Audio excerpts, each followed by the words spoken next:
मैंने उस महिला को आंखों पर पट्टी बांध दी, फिर उसे फर्श पर बनी लाल लाइनों के बीच से गुजरने को कहा, लेकिन उसे एक भी लाइन नहीं छूनी थी। अगर एक भी घंटी बज गई तो लॉरा बाकी जिंदगी जेल की सलाखों के पीछे गुजारने वाली थी, इसलिए वह जरा भी लापरवाही नहीं कर सकती थी। ट्रेनिंग के दौरान भी वह बेहद सावधान रही। सौभाग्य से लॉरा की गजब की याददाश्त काम आई और वह उन सारी उलझी हुई लाल लाइनों को सफलतापूर्वक पार कर गई, सिर्फ 3 मिनट के अंदर। फिनिश लाइन पर पहुंचकर उसने वह मास्क उठा लिया, लेकिन मैंने अब भी मुस्कुराया नहीं, क्योंकि जिस सुनहरे मास्क को हम चुराने वाले थे उसके चारों ओर असली लेजर बीम्स बिछे हुए थे। म्यूजियम के फ्लोर प्लान का अध्ययन करने से लेकर प्रिसीजन ब्लास्टिंग के लिए कस्टम बम बनाने तक, इस सब में हमें पूरे 10 साल लगे थे। आज रात हमारा समय था। जब म्यूजियम की घड़ी ने बजना शुरू किया, हमने प्रवेश द्वार से केंद्र तक कदम गिने, फिर मूर्ति की स्थिति तक खुद को मापा। मैंने लॉरा के ड्रेस को ठीक करने का बहाना बनाया और चुपके से फर्श पर एक ट्रैकर चिपका दिया। म्यूजियम ठीक आधी रात से पहले बंद हो गया। हम पास की भूमिगत नदी के पास पहुंचे, लोहे की सलाखों को तोड़ा और तैरते हुए बेसमेंट के प्रवेश द्वार तक पहुंच गए। ट्रैकर के सिग्नल का पीछा करते हुए हम ठीक मास्क के नीचे पहुंच गए। मैंने एक लाल डॉट से सटीक जगह चिन्हित की और हमारा तैयार किया हुआ बम निकाला।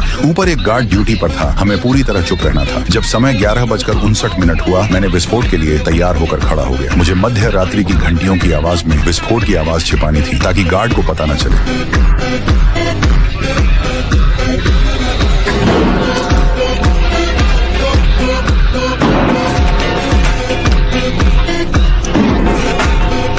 तभी अचानक मध्य रात्रि की घंटियां रुक गईं। गार्ड का गश्त का समय आ गया था। मैंने किसी तरह फर्श की टाइल को खींचकर खोला, उपकरण निकाले और ठीक वहां इंफ्रारेड डिटेक्टर लगा दिया। आंट लॉरा तैयार थी। उसने अपना आखिरी मिशन शुरू किया। जब लॉरा म्यूजियम के अंदर घुसी, हमारे पास सिर्फ 3 मिनट बचे थे। मैंने तुरंत इंफ्रारेड डिटेक्टर पर नजर रखी। लेजर बीम्स बिल्कुल साफ दिख रहे थे। लॉरा की ट्रेनिंग पूरी तरह काम आई। मेरे सावधानी पूर्वक निर्देशों के अनुसार उसने हर लेजर बीम को टाला। कुछ बेहद मुश्किल हरकतें करने के बाद लॉरा मास्क तक पहुंच गई, लेकिन जैसे ही वह मास्क उठाने वाली थी, मैंने उसे तुरंत रोक दिया। मूर्ति के सामने अभी भी एक लेजर बीम था। फिर उसने अपना कॉम्पैक्ट ब्लश निकाला, क्रैक पासवर्ड डाला। ग्लास केस तुरंत नीचे आ गया। अब सबसे महत्वपूर्ण कदम था। अगर उसने मास्क को सीधे उठाया तो प्रेशर सेंसर से अलार्म बज जाता, लेकिन इससे पहले कि वो कुछ कर पाती, गश्त लगा रहा गार्ड धीरे धीरे उनके करीब आता जा रहा था।